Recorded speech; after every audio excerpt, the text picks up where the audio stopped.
Kutib olinglar, bizdan yana bitta yangi show. Bunaqasi hali O'zbekistonda bo'lmagan. Biz yerni kovlab kirib ketib, uy qurmoqchimiz.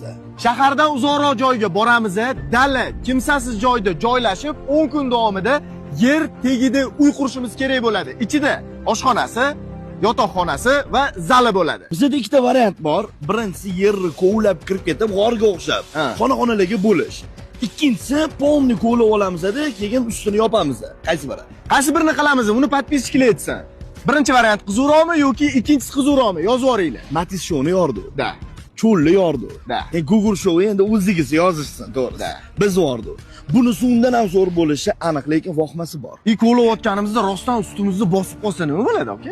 Har xil hayvonlar, hasharotlar. Bundan oldingi shoular ham oson bo'lmagan, bunisi ham aniq oson bo'lmaydi. Shu oson bo'lmagani bilan qiziqarli. Intrigasi bilan, nima bo'larkani bilan qiziq. Yaxshi niyat qilib, Xudo xolasa yo'lga chiqib ketamiz, sizlar kuzatishda davom etinglar. tomonga nima qildi, aka? Ro'malam qotisham oladim shekilli. Kasalsiz deb aniq ayamayman. Variant yozib qoldiringlar. Birinchisimi g'ormi yoki kovlab turib ustini yopamizmi?